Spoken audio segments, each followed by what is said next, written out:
So I would now like to call on stage for the next presentation on talent transformation journey. Please help me welcome our speaker with a big round of applause, Mr. Sanjai Ranganathan, Chief Executive, L&T EduTech. A big round of applause to Mr. Sanjay.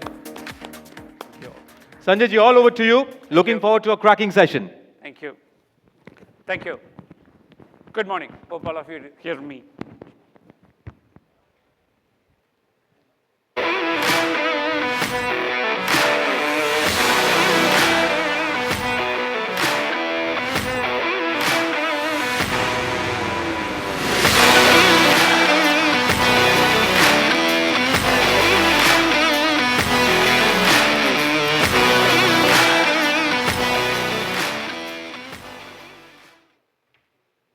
Good morning. First of all, thank you for starting in a very, very smooth and interesting way with a lot of sessions coming up.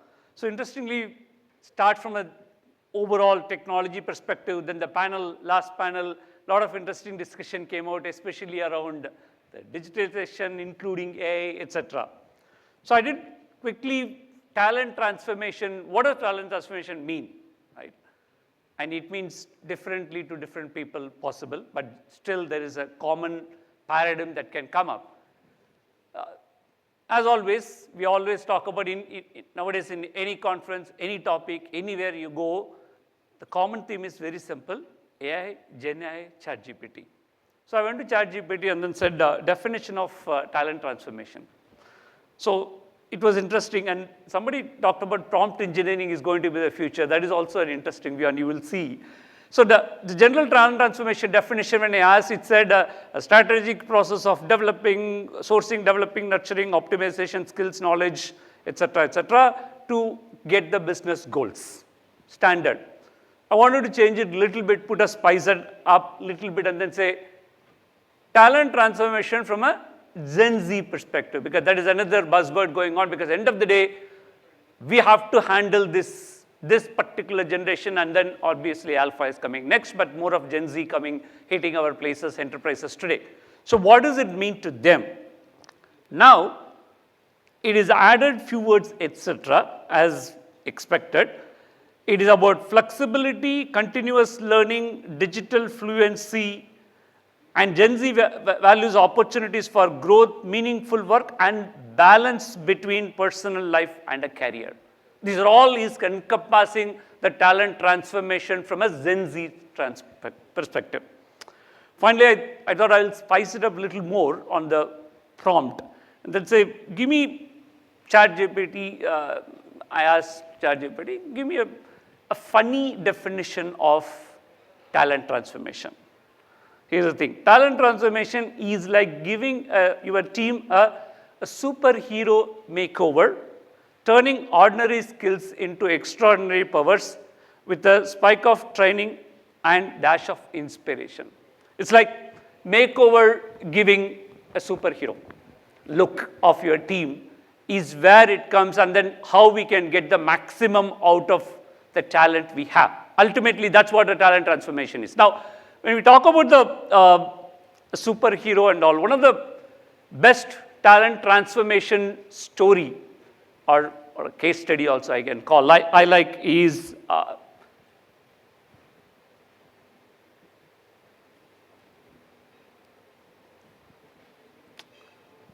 it's about Kung Fu Panda. How many of you have seen or not seen Kung Fu Panda? Let me ask, because I'm assuming most of you would have seen. Or how many of you seen Kung Fu Panda? So almost all, right? So all of us know the Kung Fu Panda, and then obviously there are multiple versions, including the 4 that has come up.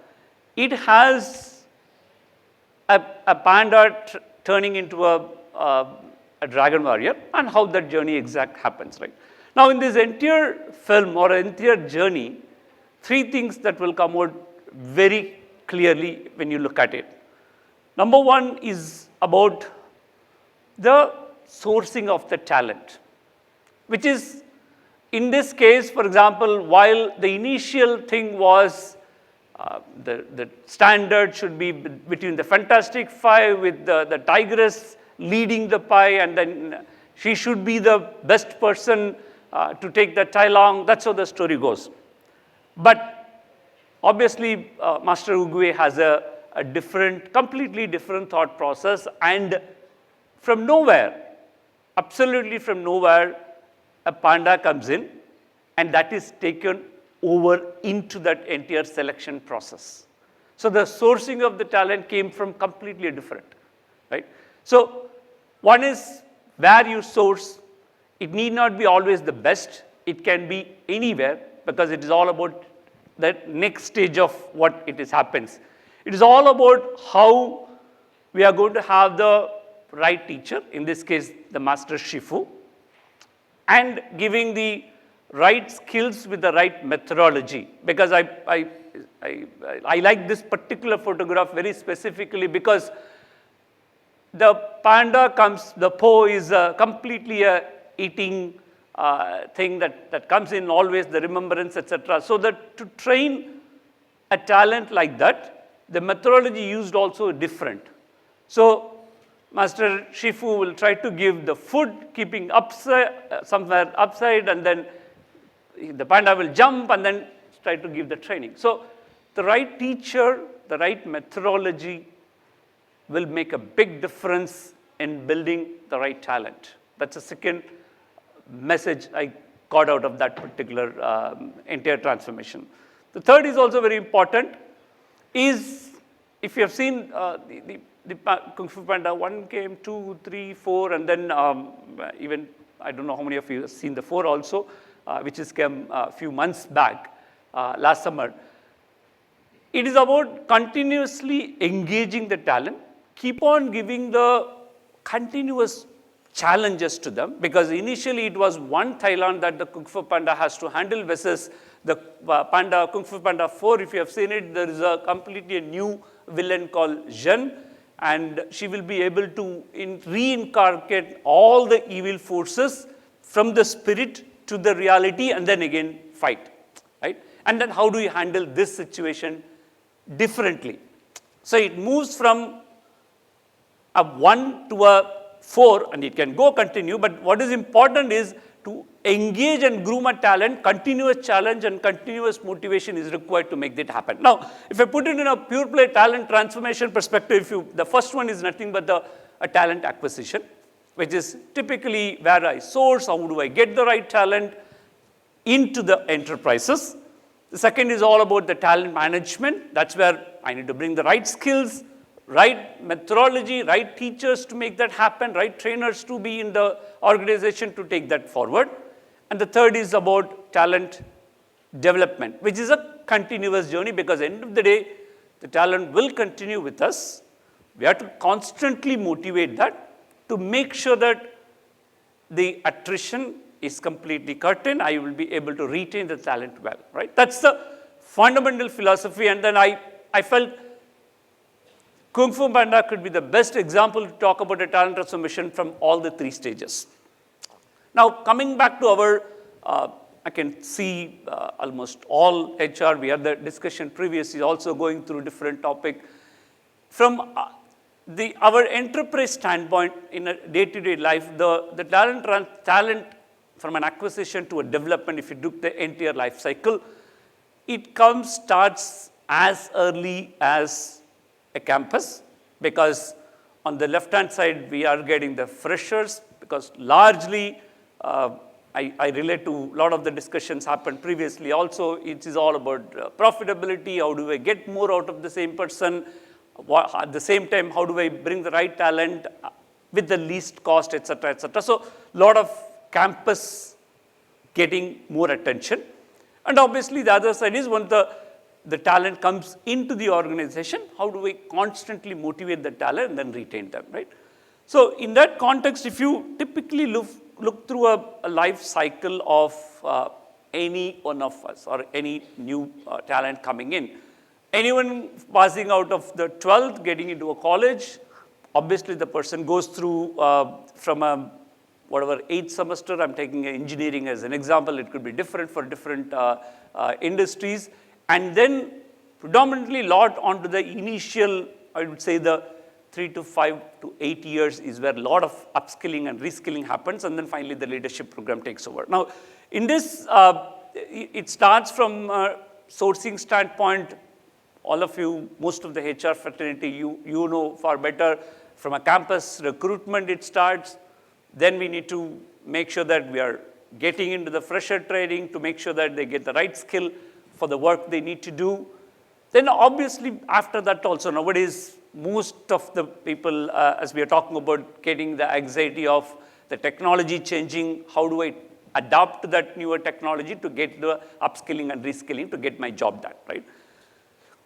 In this context, the other newer kind of paradigm that is coming up, and you have seen it already quite a lot, is what is important is, as we are all talking about, is a Gen Z and the Gen Alpha coming in. It is important to catch them early.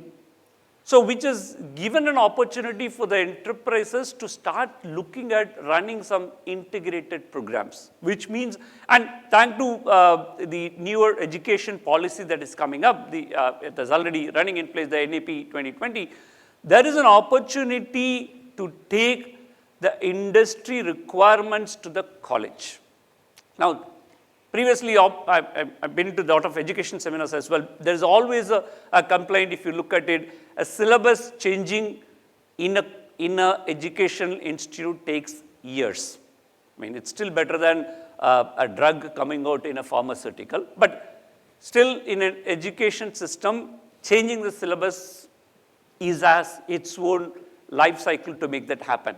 Now, at the same time, there is always a complaint or a kind of a perspective coming from the industry saying that I'm not getting the right talent from the colleges or from the education institutions. Now, with the new NEP, the opportunity is there is a portion of today's college syllabus can be customized to take the industry inputs and then take it there. So which gives an opportunity to all of us to look towards create what is happening in the latest pain points, latest in the technology, latest in the industry, whichever maybe that industry is, take that to the college, build some integrated programs. Now this will help obviously to get the industry point of view, to get that content, to get that practitioner going to the colleges and train the students early. It also gives the college far more, because end of the day, I keep quoting, I was in a first year addressing a college in Tamil Nadu, and then 1,200, 500 students are there. First question I asked is, why are you here? Somebody raised his hand. I said, okay, tell. To get a good compensation, sir. Okay. But that was better. Another person stood up and then said that to get married, sir.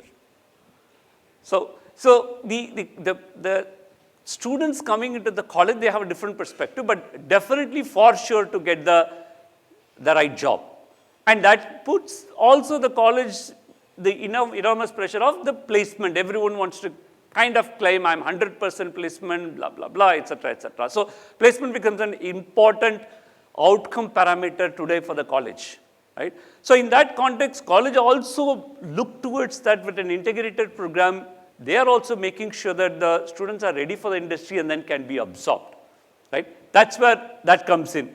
And the other area is a pure play niche skill engagement. As we speak, for example, every year or even months also, it all keeps changing the technology. Today we all talk about Gen A in everything, right? And a few years back it was metaverse. How do we do different characters in a metaverse, and I will do. A few years back it could be digitalization. So it's a fast moving pace. We are all looking at it. Now, within we all use AI, ML and data science very frequently, but that has so much nuances in those technology also that is required here, right? So with that coming in, how do we get that also to get that early? So the point here is, the more we can do a shift left, in the sense, take some of to the college and get them in their 6, 7, 8 semesters, will be far more easier to start the talent journey in an enterprise. Because this all happen in this side, and once you do this, then comes the next side, which is all after they come. Now, a lot of times, the other area that the college and the industry can collaborate quite a lot is a huge work integrated higher education program, because this is a very good, highly effective retention strategy as well, because that will make sure that the employee sticks to the enterprise. They are committed to take the, and after that also you can create a bond sometimes, or even without that also, it gives you a longevity of an employee with an enterprise. At the same time, get the new skills, which is useful for the particular enterprise. So that's where that comes in. Now, to get this all done, what is required for an enterprise is, if you look at from the starting, obviously a robust LMS platform, along with an assessment platform, because it is important to do the right assessment continuously to make sure that the employees are constantly evaluating themselves and then get more upskill and reskilled. We need the right content and teachers, because that is where the actual skilling is done. And then obviously nowadays it's all about experiential learning. How do we bring the experiential learning to the employees and make sure that they do? It is not, what is more important is what you do is more than what you know is doing, right? That's the saying, right? Knowing is not doing is doing. So how do we bring that practical experience that is coming in? And finally, what is more important, again, whether we like it or not, the entire 2 days you will keep hearing the same word called AI and AI and AI, because it does give quite a lot of power on every aspect to it, and especially on the learning and this entire assessment journey, because based on the AI capability, I can use it in the platform in such a way that anyone who is going to take an assessment and then see where is the gap is, what kind of knowledge I need to take, what kind of course I need to take, how do I reevaluate and then go back. All these things can be done by AI today, right? So that, or even typical courses of a prompt engineering, as the previous one of the panel members were talking about, that is going to be the future. So how do we get those training done? So these are all coming back to back all. This is what an entire talent transformation journey is going to be for any employee who is going to start as a normal higher education student to maybe a 10-year into an enterprise. Now, coming back from an L&T EduTech standpoint, a quick introduction where we are coming from. It is basically, all of you have seen the first video. L&T is a $23 billion organization. It starts from a pure play engineering, where we take the pride as a nation builder, all including the Statue of Unity to Ayodhya temple. It is all done by the L&T core engineering. That's where the first listed company, all the core engineering happens. The technology is into two. One is an LTE-Mindtree, one of the largest, fifth or sixth largest today, Indian outsourcing technology player today, and the L&T Technology Services, and finally the L&T Financial Services, which is the one of the, again, top 10 NBFC today, right? What we have done is this L&T EduTech is nothing but a completely a skilling arm of getting the knowledge, the practitioners, everything from all these individual entities, combining into a pure play education arm. Now, this has obviously the main motto when we started, this is purely focusing on how do we do the right skilling. It's all about, a lot of times we know people have knowledge, but it's all about the skilling.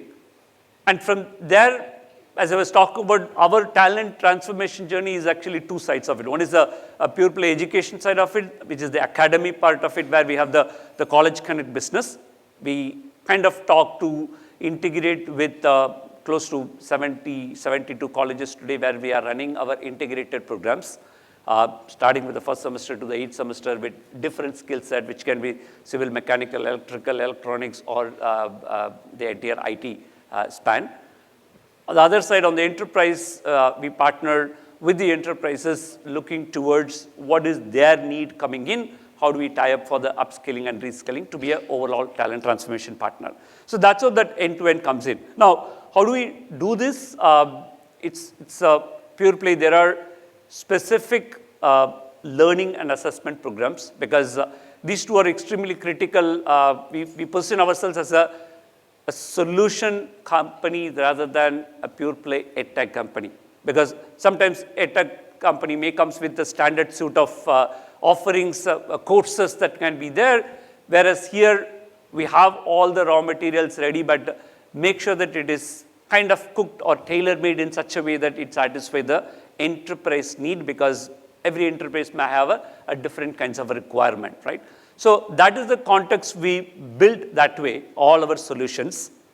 Obviously, all the solutions come with a typical experiential learning. They are also, as I was talking about, because we have the strong backbone of the L&T itself, quite a lot of use cases, practitioners coming and training, virtual labs, or even going to an immersive experience of going to a site, because typically in IT it is easy to give a lab, even a capstone project, they can sit in anywhere and then do the particular project. Whereas in other core engineering, whether it is electrical, electronics, or whatever that can be mechanical, it does require a physical. That's where our site comes in handy, so that they get the practical experience, go through that. And finally, the entire thing is created in such a way that it is one of the major things we push it is instructor-led, which is more important because, I mean, all of us know still there is a different batch coming. There is a COVID batch of students is what we call today, a set of college students who have gone through the COVID stage, because that's the disconnect that has happened between the actual professor and the student at that time. Still they are called as a COVID batch, right? The history will talk about a COVID batch students forever. So what is important is in a typical normal skilling or any instruction, the instructor becomes an extremely important, the teacher or a guru we call, right? So ours is predominantly quite a lot instructor-led training. Now, how do we do this? Obviously, from a technology standpoint, there is a complete LMS and assessment software that we have, platform, that is completely our own built-in software, which is given to our colleges as well as on the enterprise side. For a typically HR fraternity may be more interested, there is a completely automated campus to enterprise, C2E platform we call. So the entire sourcing, the actual shortlisting of the candidate, they can go through the test based on the job role. They can get the initial, because nowadays interviews are done, AI-driven interviews have come out nowadays. So we can do that as well to get the initial all screening done before it hits the HR of the enterprise to take it forward. So that's a complete automated platform is where that is a recruitment automation we have. And finally, Skill Exchange is an important portal. Since we have the advantage of having engaging both with the education institutions as well as on the enterprises side, we know the demand coming from different colleges, as well as we have quite a lot of thousands of students trained by us. We created our own marketplace for the jobs and the student and the job seekers and the job givers. It's a complete marketplace. So where you can get tens of thousands of the talent available to pick up. At the same time, for the talent, it is all about the different job roles that is available that can be matching it. So that's how the platform and the capability. Now you will see more and more we have our own stall outside. We have my colleagues are there, would encourage all of you to visit and then understand more our different solutions, how we can help in this entire talent transformation of your company. Plus, we also have a couple of my colleagues, and Dr. Ranbu and Srichand will be in a couple of panels of how technology is enabling the education for the future or the skill development in the future. So that's how it could be.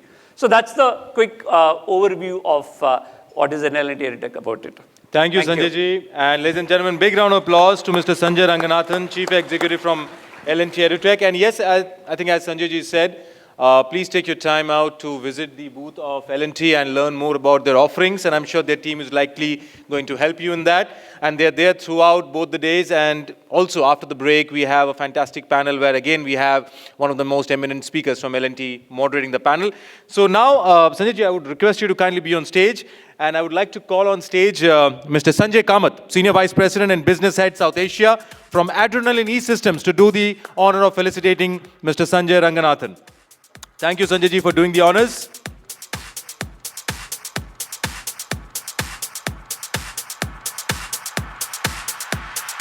A big round of applause, ladies and gentlemen, Mr. Sanjai Ranganathan, Chief Executive, L&T EduTech, for that wonderful presentation on talent transformation journey.